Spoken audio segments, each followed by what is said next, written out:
Hello and welcome to उन्नति IAS. UPSC EPFO की तैयारी में हम औद्योगिक संबंध और श्रम कानून के लेक्चर देख रहे थे। उससे पहले के दो लेक्चर्स में हमने इसके बेसिक्स को कवर किया था। औद्योगिक संबंध किसे कहते हैं और श्रम कानून किसे कहते हैं, सोशल जस्टिस की परिभाषा देखी थी और इसके ऐतिहासिक पृष्ठभूमि पे एक नज़र डाली थी। उसके बाद हमने सेकंड लेक्चर में बात की थी कारखाना अधिनियम 1948 के बारे में। और हम हर लेक्चर में एक अधिनियम को कवर करेंगे जिससे कि आपको पढ़ने में भी आसानी हो और कंफ्यूजन भी क्रिएट ना हो। एक अधिनियम पर कंप्लीट एक लेक्चर बनाएंगे, उसको ब्रॉडली कवर करेंगे, सारे पॉइंट्स जो एग्जाम पर्सपेक्टिव से इंपॉर्टेंट है। जैसे कि मैंने पिछले कारखाना अधिनियम 1948 के वीडियो में आपने देखा ही होगा कि कवर किए थे, हर एस्पेक्ट्स को कवर करने की कोशिश की थी और एक लेक्चर पे एक ही अधिनियम कवर करने की कोशिश की है ताकि आपको किसी तरह का कंफ्यूजन ना रहे। आज हम औद्योगिक विवाद अधिनियम 1947 के बारे में बात करेंगे। तो शुरू करते हैं आज के टॉपिक से। भारत में औद्योगिक विधायन की ऐतिहासिक प्रगति, historical development of industrial legislation in India. सर्वप्रथम वाशिंगटन में सन 1919 ईस्वी में संपन्न हुए और एक औद्योगिक सम्मेलन में भारत भी सम्मिलित हुआ। इसमें भाग लेने वाले देश मजदूरों की दास जैसी स्थिति को दूर करने के लिए वचनबद्ध हुए। परिणाम स्वरूप भारत में इस दिशा में बंगाल तथा बंबई, जिसे अब महाराष्ट्र और गुजरात राज्य में जो परिवर्तित हो गया है, पहले बंबई राज्य के नाम से जाना जाता था, इसी उद्देश्य से मजदूरों की स्थिति का अध्ययन करके उचित सलाह एवं संस्तुतियां देने के लिए कमेटियां नियुक्त की गईं, जिससे औद्योगिक शांति तथा आर्थिक न्याय हो सके। फिर सुविधा की दृष्टि से औद्योगिक विकास के इतिहास को निम्न तीन भागों में बांट सकते हैं। पहला है प्रारंभिक काल, जिसे प्रिलिमिनरी स्टेज कहते हैं, जो कि 1850 से 1918 तक चली। दूसरा है प्रगति काल, जिसे डेवलपमेंट स्टेज कहते हैं, जो 1919 ईस्वी से 1945 तक रही। तीसरा है पूर्ण पूर्णता एवं स्वतंत्रोत्तर काल, maturity and post independence period, जो 1946 से अब तक चला आ रहा है। अब एक एक करके हम इन तीनों चरणों को, तीनों फेजेस के बारे में डिटेल में डिस्कशन करेंगे। पहला प्रारंभिक काल। इस काल में मजदूरों की दशा पर ध्यान दिया जाने लगा था। सर्वप्रथम सन 1855 ईस्वी में इंडियन फैटल एक्सीडेंट एक्ट पास हुआ। इसके पहले नियोजकों की यह आम धारणा थी कि अपघात या दुर्घटना में किसी पक्ष का दायित्व नहीं होता और ये दुर्घटना को पहले एक प्राकृतिक कृत्य माना जाता था, प्राकृतिक क्षति मानी जाती थी क्योंकि वो प्राकृतिक घटना होती है, इसलिए उसका किसी तरह का कंपनसेशन नहीं दिया जाता था। इसके बाद वर्कमैन्स ब्रीच ऑफ कॉन्ट्रैक्ट एक्ट 1860 में पारित किया गया। फिर इसका दूसरा चरण है प्रगति काल, जो 1919 से 1945 तक चला। प्रथम विश्व युद्ध के पश्चात एक नई चेतना जागृत हुई, औद्योगिक क्षेत्र में महत्वपूर्ण परिवर्तन हुए, कारखानों का व्यापक पैमाने पर निर्माण एवं विस्तार हुआ। प्रत्येक देश तथा उद्योगपतियों में दूसरे देश एवं उद्योगपतियों से आगे बढ़ जाने की प्रतिस्पर्धा दिखाई देने लगी। इस प्रकार स्वामी एवं नियोजकों को उत्पादन लाभ पाने का अच्छा अवसर प्राप्त हुआ, लेकिन भिन्न भिन्न उद्योगों में काम करने वाले मजदूरों को पहले से अधिक संगठित बल तथा एक नई दिशा मिली। इस काल में पारित होने वाले अधिनियमों में कर्मकार प्रतिकार अधिनियम, इंडियन मर्चेंट शिपिंग एक्ट 1923, ये नियम उल्लेखनीय हैं। फिर आता है इसका प्रौढ़ता काल, जिसे मैच्योरिटी पीरियड कहते हैं, जो सन 1946 से अब तक चला आ रहा है। सन 1946 ईस्वी से प्रारंभ होने वाले इस काल में औद्योगिक क्षेत्रों में महान क्रांतिकारी परिवर्तन हुए। स्वतंत्रता प्राप्ति के बाद सन 1948 ईस्वी में कर्मकार राज्य बीमा अधिनियम पास करके श्रमिकों का बीमा अनिवार्य कर दिया गया ताकि अपनी वृद्धावस्था या दुर्घटना जैसी स्थिति में उन पर आर्थिक बोझ न पड़े। सन 1952 में कर्मकार भविष्य निधि अधिनियम पास हुआ। इससे कर्मकारों को अपने द्वारा दिए गए अंश की दोगुनी राशि मिलती है, जिसे एम्प्लॉय प्रोविडेंट फंड कहा जाता है। फिर है हमारा औद्योगिक विवाद अधिनियम के अनुसार परिभाषाएं। पहला है पंच, आर्बिट्रेटर। हमने पिछले लेक्चर में भी कारखाना अधिनियम 1948 में परिभाषाओं को कवर किया था, हर तरह की, क्योंकि आपको परिभाषाएं बहुत अच्छे से कवर करनी है। जो एक्ट बनाया जाता है तो एक्ट में हर चीज को क्लियरली डिफाइन किया जाता है और उसी पर्सपेक्टिव में उस वर्ड को माना जाता है। जब कोई विवाद कोर्ट के सामने, न्यायालय के सामने आता है तो उस वर्ड से रिलेटेड जो परिभाषा अधिनियम में दी हुई होती है उसको उसी नजरिए से कंसिडर किया जाता है। इसलिए इसमें भी मैंने ज्यादा से ज्यादा परिभाषाओं को कवर करने की कोशिश की है, ताकि अगर डायरेक्टली यूपीएससी किसी परिभाषा को पूछ लेती है कि पंचवर्ड अधिनियम में, औद्योगिक विवाद अधिनियम में पंचवर्ड किसको, निम्न में से किसको परिभाषित करता है या किसको सही तरह से परिभाषित करता है, तो ऐसे इसलिए मैंने इसमें सारी परिभाषाएं कवर की हैं। पंच, आर्बिट्रेटर, इस पंच में अधिनिर्णायक भी समाविष्ट है। अधिनिर्णायक अंपायर को कहते हैं, जैसे कि अंपायर आपने देखा होगा जो फैसला करने वाले होते हैं, जैसे कि क्रिकेट मैच में अंपायर होता है, उस तरह अधिनिर्णायक अंपायर को कहते हैं। औसत वेतन, इससे तात्पर्य उन मजदूरियों की औसत से है जो किसी एक कर्मकार को देय होती हैं, जिसका अर्थ है कि पहला मासिक भुगतान के संबंध में अगर उसको कर्मचारी को जो वेतन मिलता है वो मासिक मिलता है तो उसके संबंध में उसकी जो औसत मजदूरी होगी वो पूरे 3 कैलेंडर माह में देय मजदूरी का औसत होगी। यदि किसी व्यक्ति को या किसी कर्मचारी को मासिक वेतन दिया जाता है तो उसकी औसत मजदूरी जो निकाली जाएगी वो 3 कैलेंडर माह की मजदूरी का एवरेज निकाली जाएगी। फिर इसी तरह दूसरा, दैनिक भृत्ति पाने वाले यानी कि जो डेली वेजेस वाले हैं कर्मकारों के लिए पूरे 12 दिनों में कार्यशील मजदूरी का औसत, यानी कि कोई डेली वेजर्स है तो डेली वेजर्स की जो एवरेज इनकम निकाली जाएगी वो 12 दिनों के उसकी मजदूरी का एवरेज निकाली जाएगी। अगर इसको 100 रुपये रोज मिलते हैं और उसको 12 दिन तक मिलते हैं तो 1200 होगा, इस तरह उसको 12 से डिवाइड करके इस तरह उसका एवरेज निकाला जाएगा।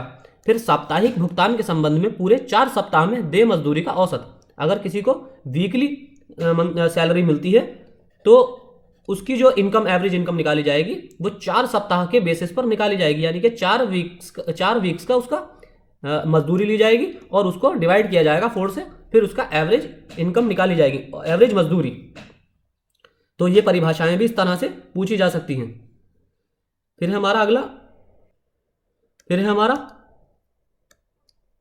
पंचार्ट, जिसे अवार्ड कहते हैं। इससे अभिप्राय किसी श्रम न्यायालय, औद्योगिक न्यायाधिकरण या राष्ट्रीय न्यायाधिकरण द्वारा औद्योगिक विवाद के अंतिम या उससे संबंधित किसी प्रश्न या विचार बिंदु के निपटारे से है। फिर है बोर्ड से अभिप्राय अधिनियम के अंतर्गत गठित बोर्ड से है। समझौता बोर्ड के स्थान पर केवल बोर्ड शब्द का प्रयोग किया गया है। फिर है बंदी, जिसे क्लोजर कहते हैं। बंदी, इसका तात्पर्य है नियोजन के स्थान या उसके किसी भाग को स्थायी तौर पर बंद कर देना, यानी कि परमानेंटली किसी भाग को बंद कर देना। समझौता अधिकारी, कंसिलिएशन ऑफिसर, इससे अभिप्राय इस अधिनियम के अधीन नियुक्त समझौता अधिकारी से है। फिर है समझौता कार्यवाही, इससे तात्पर्य इस अधिनियम के अंतर्गत बोर्ड या समझौता अधिकारी द्वारा की गई कार्यवाही से है। फिर है नियंत्रित उद्योग, कंट्रोल्ड इंडस्ट्री, इससे अभिप्राय ऐसे उद्योगों से है जिनको केंद्रीय सरकार द्वारा नियंत्रित किया जाना किसी केंद्रीय अधिनियम के अंतर्गत लोकहित में अभीष्ट घोषित किया गया है।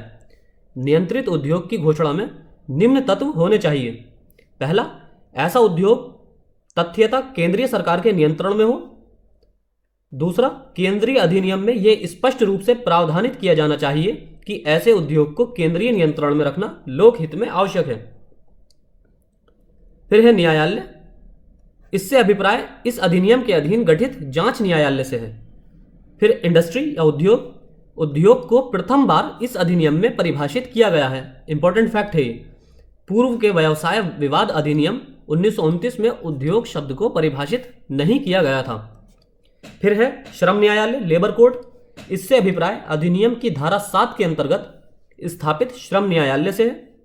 फिर है तालाबंदी, लॉकआउट, इससे अभिप्राय नियोजक तथा अस्थायी तौर पर नियोजन के स्थान को बंद करना, अस्थायी तौर पर है ये, टेम्परेरी बेसिस पर बंद करना या कार्य को स्थगित कर देना, उसके द्वारा नियोजित श्रमिकों की संख्या को कम कर देने से या इनकार कर देने से है, संख्या में कमी कर देने से। फिर है राष्ट्रीय अधिकरण, नेशनल ट्रिब्यूनल, इससे अभिप्राय अधिनियम की धारा 7 के अंतर्गत स्थापित या गठित राष्ट्रीय औद्योगिक अधिकरण से है, नेशनल इंडस्ट्रियल ट्राइब्यूनल से है। फिर हड़ताल, स्ट्राइक, हड़ताल से अभिप्राय किसी उद्योग में नियोजित किसी भी संख्या में स्थापन के ऐसे कर्मकारों द्वारा मिलकर काम रोक देना, समान समझदारी के अंतर्गत, जिसे सामूहिक नहीं कहा जाता है, अस्वीकार कर देना या किसी ऐसी संस्था में ऐसे कर्मचारी द्वारा सामान्य इनकार के अनुसार काम बंद करना है। फिर है व्यावसायिक संघ, ट्रेड यूनियन। इससे अभिप्राय ट्रेड यूनियन एक्ट 1926 के अंतर्गत ट्रेड यूनियन से है। फिर औद्योगिक विवाद अधिनियम, इसका संक्षिप्त नाम व्यापकता तथा उद्देश्य, industrial dispute act, short name extent and objectives. इस अधिनियम का संक्षिप्त नाम औद्योगिक विवाद अधिनियम है। सन 1947 में पारित यह अधिनियम 1 अप्रैल 1947 को अमल में आया तथा संपूर्ण भारत में लागू है। औद्योगिक विवाद अधिनियम 1947 एक ऐसा विधान है जिसका आशय किसी उद्योग में प्रबंध तंत्र तथा श्रमिकों के बीच शांति और सद्भावना लाना है। इसका उद्देश्य जो है किसी उद्योग में प्रबंध मैनेजमेंट सिस्टम, मैनेजमेंट मशीनरी और श्रमिकों लेबर या कर्मकारों एम्प्लॉय के बीच शांति और सद्भावना को स्थापित करना है ताकि उत्पादन में बाधा ना पड़े और साथ ही साथ श्रमिकों का शोषण भी ना हो और वह असंतुष्ट ना हो। फिर आगे औद्योगिक संबंधों के लिए राज्य नियम, state regulation of industrial relation, औद्योगिक विवादों का निराकरण, सेटलमेंट ऑफ इंडस्ट्रियल डिस्प्यूट्स। इसे अधिनियम के विवादों के निराकरणार्थ निम्न यंत्रों का उपयोग किया जाता है। पहला है समझौता यंत्र जिसे कंसिलिएशन मशीनरी कहते हैं। दूसरा न्यायाधिकरण यंत्र, एडजुडिकेशन मशीनरी। फिर पंच निर्णय यंत्र, आर्बिट्रेशन मशीनरी। उपरोक्त प्रत्येक यंत्र के समुचित संचालन के लिए अधिनियम में विशेष व्यवस्थाएं की गई हैं। पहला समझौता यंत्र के अंतर्गत निम्नलिखित व्यवस्थाएं क्रमशः धारा 3, 4 व 5 में की गई हैं। यानी कि धारा 3 में कार्य समिति के बारे में बताया गया है, समझौता यंत्र की कार्य समिति, इसको धारा 3 में डिफाइन किया गया है। धारा 4 में संराधन या समझौता अधिकारी के बारे में डिफाइन किया गया है। समझौता यंत्र के धारा 4 में समझौता अधिकारी कंसिलिएशन ऑफिसर के बारे में बताया गया है। इसी तरह समझौता बोर्ड को समझौता यंत्र के धारा 5 में डिफाइन किया गया है। इसको हम सभी को एक एक करके डिटेल में कवर करेंगे। फिर दूसरा है न्यायाधिकरण यंत्र, इसको 3 उप विभागों का उल्लेख क्रमशः धारा 7A और बा में किया गया है, जिसमें श्रम न्यायालय, लेबर कोड, अधिकरण ट्रिब्यूनल और राष्ट्रीय अधिकरण नेशनल ट्रिब्यूनल शामिल हैं। फिर इसके बाद तीसरा है हमारा धारा 12 का में नियोजक और कर्मकार भी पारस्परिक विवादों का एक ऐसा यंत्र द्वारा हल कराने का प्रयत्न कर सकते हैं जिसे पंच निर्णय यंत्र, आर्बिट्रेशन मशीनरी कहते हैं। अब पहले वाले इससे शुरू समझौता यंत्र से स्टार्ट करते हैं। समझौता यंत्र के अंतर्गत कार्य समिति जो है, कार्य समिति का उद्देश्य, इस समिति के गठन का एकमात्र उद्देश्य नियोजक एवं कर्मकारों के पारस्परिक हितों को बढ़ावा देना और बिना किसी दबाव के सौहार्दपूर्ण वातावरण में आपसी हितों और विवादों के संबंध में विचार विमर्श करके समस्याओं का हल निकालना है। इस समिति का मुख्य दायित्व यह है कि वो कर्मकारों के दिन प्रतिदिन की शिकायतों एवं मतभेदों का निवारण करे तथा दोनों पक्षों में समझौता वार्ता कराने के लिए आवश्यक कदम उठाए। कार्य समिति का गठन समुचित सरकार यानी कि जो गवर्नमेंट है, जो स्टेट गवर्नमेंट है, इसके गठन का आदेश उसी औद्योगिक संस्थान के लिए देगी जहां कार्यरत कर्मकारों की संख्या 100 या 100 से अधिक है। ये इंपॉर्टेंट फैक्ट हैं, इस तरह के फैक्ट आपको बिल्कुल ध्यान में रखने हैं। 100 या 100 से अधिक है। यह संख्या चालू वर्ष की हो सकती है या पिछले 12 महीनों के आधार पर भी हो सकती है। अब प्रतिनिधित्व, इस समिति में नियोजक और कर्मकार दोनों का समान प्रतिनिधित्व होगा, अर्थात दोनों के प्रतिनिधियों की संख्या बराबर बराबर होगी। इसमें अधिकतम 20 सदस्य होंगे। यदि प्रतिष्ठान का स्वामी एक ही है तो वो आवश्यक संख्या में प्रतिनिधियों को नामित कर देगा। जहां प्रतिष्ठान के कई स्वामी हैं, कई ऑनर हैं, पार्टनरशिप या शेयरिंग मॉडल पर है कोई इंडस्ट्री, तो वहां उनकी सर्वसम्मति से प्रतिनिधि दल का चयन होगा। चयन का कार्य निदेशक मंडल या प्रबंधक वर्ग के ऊपर छोड़ा जा सकता है। फिर है निर्वाचन तिथि। नियोजक स्वयं अपने देखरेख में निर्वाचन कराएगा या अपने सर्वेक्षण में किसी दूसरे व्यक्ति को इसके संचालन का कार्य सौंप देगा।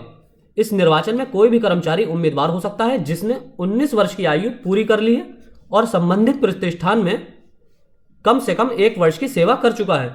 यानी कि जिस इंडस्ट्री में वो काम कर रहा है वहां उसे काम करते हुए कम से कम 1 साल हो चुका है और साथ ही उसकी आयु 19 वर्ष की हो चुकी है। फिर है कार्य पद्धति। इसका वर्किंग कंडीशंस कैसी होंगी, वर्किंग सिस्टम। कार्य समिति के समुचित गठन हो जाने पर सदस्य अपने आप में ही एक अध्यक्ष, 2 उपाध्यक्ष, 1 मंत्री और 2 संयुक्त मंत्री चुनेंगे। इनका चुनाव प्रति वर्ष होगा। समिति का कार्यकाल 2 वर्ष के लिए होता है। हर तीसरे महीने इसकी बैठक होना अनिवार्य है और समिति में कोई भी निर्णय बहुमत से लिया जाएगा।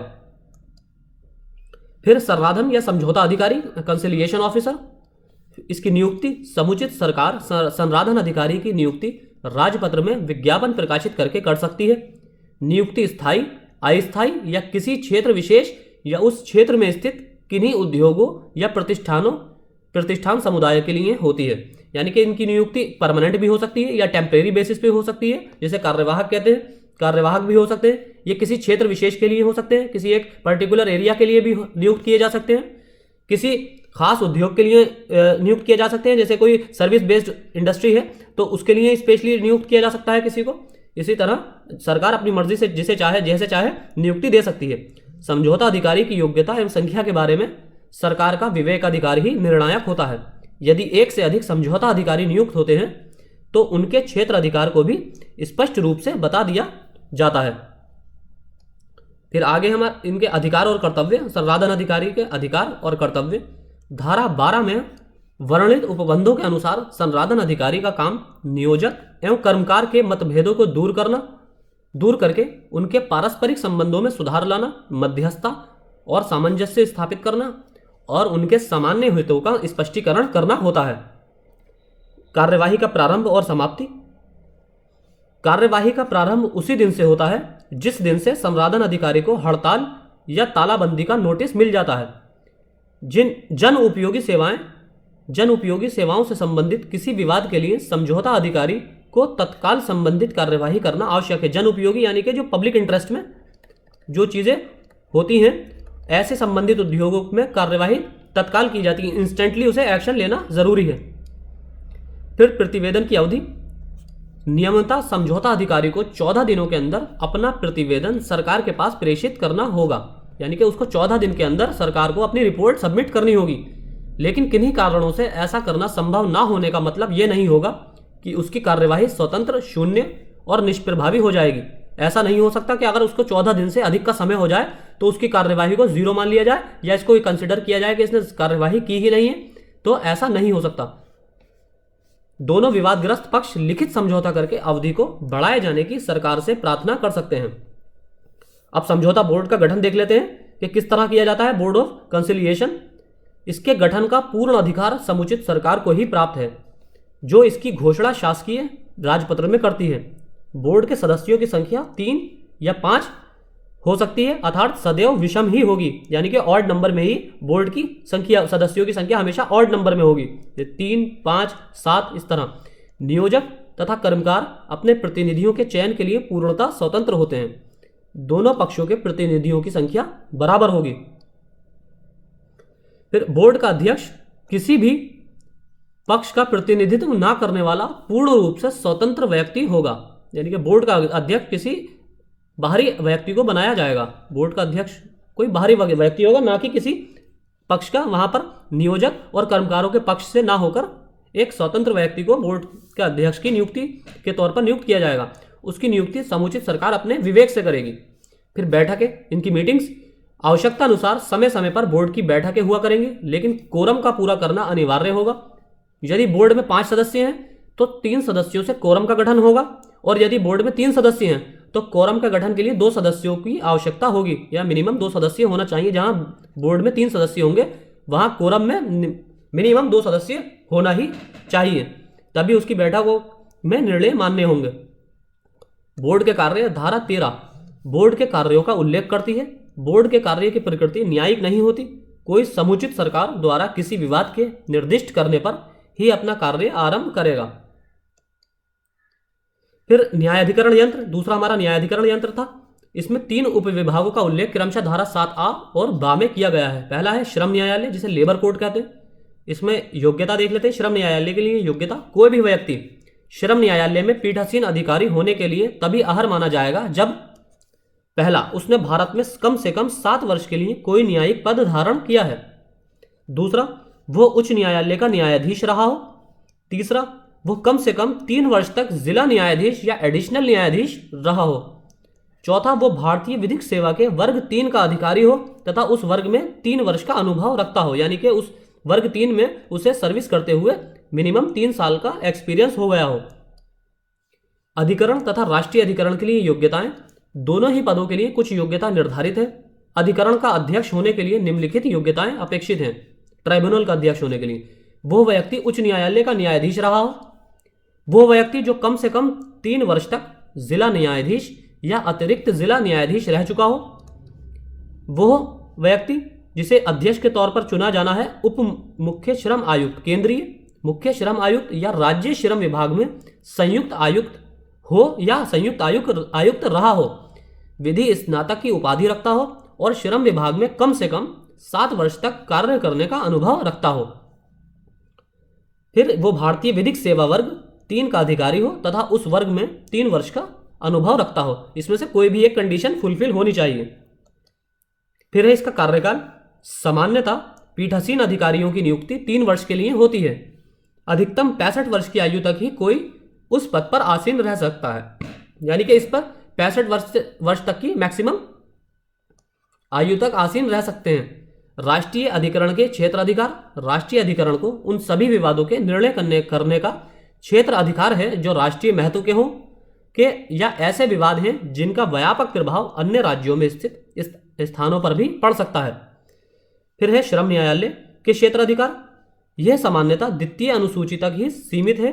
यदि किसी संस्थान में काम करने वालों की संख्या 100 या 100 से अधिक है तो तृतीय सूची में आने वाले मामलों को भी उसे देखने और निर्णय करने का अधिकार होता है।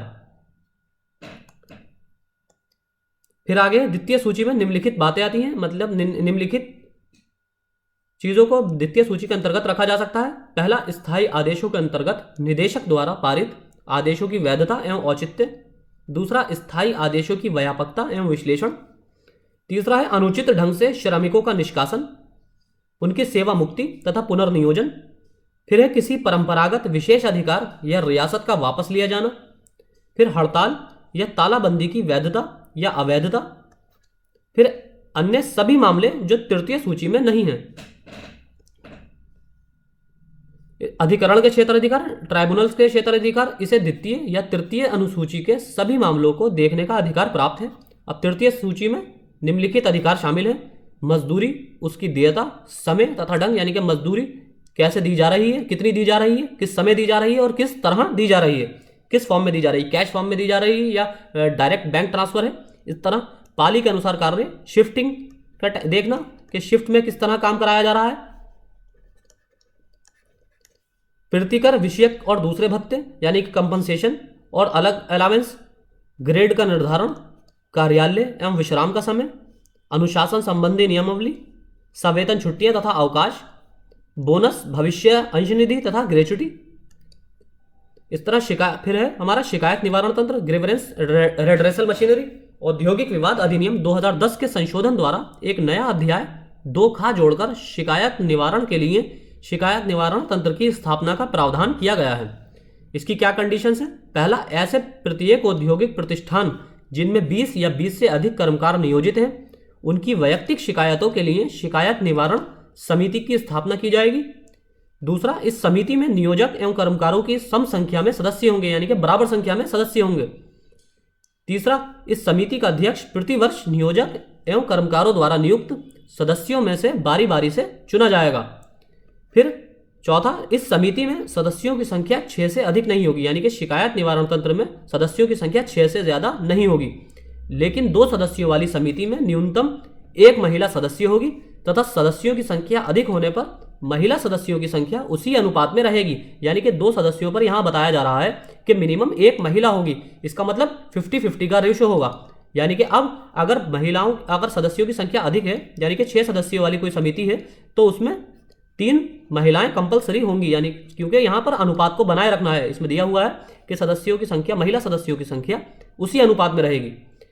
इस समिति द्वारा शिकायतों का निवारण शिकायत प्राप्त होने की तारीख से 30 दिन के भीतर कर दिया जाएगा, यानी कि 30 दिन के अंदर उनकी कंप्लेंट को रिड्रेस कर दिया जाएगा। फिर पंच निर्णय, आर्बिट्रेशन। पंच की नियुक्ति नियोजक तथा कर्मकार समझौता करके वयस्क तथा स्वस्थ मस्तिष्क वाले व्यक्ति को पंच बना सकते हैं। यह पंच उन्हीं के विश्वास पात्र होंगे। पंच निर्णय के लिए दोनों पक्षकारों की सहमति होना आवश्यक है। पंचों की संख्या समझौते के ऊपर निर्भर करती है। पहले यदि सदस्यों की संख्या बराबर होती थी तो पंच निर्णय देने में कठिनाई होती थी। इस समस्या के निवारण के लिए पंच निर्णय के समझौते में सम संख्या वाले पंचों में अंपायर के रूप में दूसरे व्यक्ति की नियुक्ति की जाती है, यानी कि अधिनिर्णायक के रूप में एक बाहरी व्यक्ति की नियुक्ति सरकार द्वारा कर दी जाती है। फिर है पंच और न्यायाधिकरण में अंतर। पंचों के अधिकार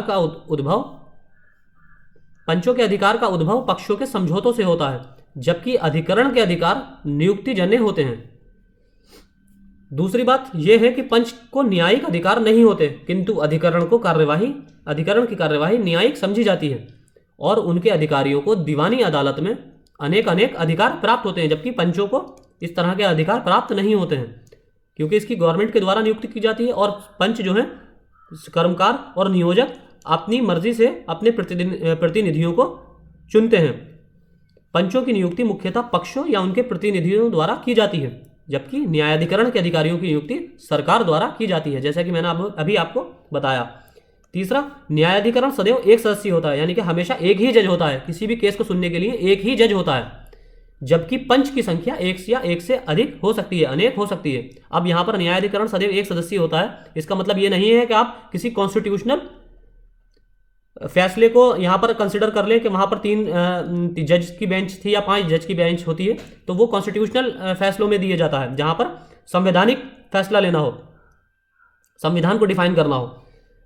पंचों की निर्धारित योग्यता नहीं होती, जबकि न्यायाधिकरण के अधिकारियों के लिए धारा 7B में न्यूनतम योग्यता का होना आवश्यक है। जैसे कि आपने पिछली स्लाइड्स में देखा था कि न्यायाधीशों के लिए या श्रम न्यायालय के न्यायाधीशों के लिए इस योग्यता डिफाइन की गई है, जबकि पंचों के लिए किसी तरह की योग्यता डिफाइन नहीं की गई है। बस इतना बताया गया है कि पंचों को अगर इंडस्ट्रियल डिस्प्यूट्स या इंडस्ट्रियल रिलेशन का अनुभव है तो ऐसे लोगों को प्राथमिकता दी जाएगी, या ऐसे लोगों को प्राथमिकता नहीं दी जाएगी, बल्कि ये कह सकते हैं कि ऐसे लोगों को चुनना ज्यादा बेहतर होगा, क्योंकि चुने तो वो नियोजक या कर्मकारों द्वारा ही जाएंगे, उसमें गवर्नमेंट का कोई हस्तक्षेप नहीं होता है।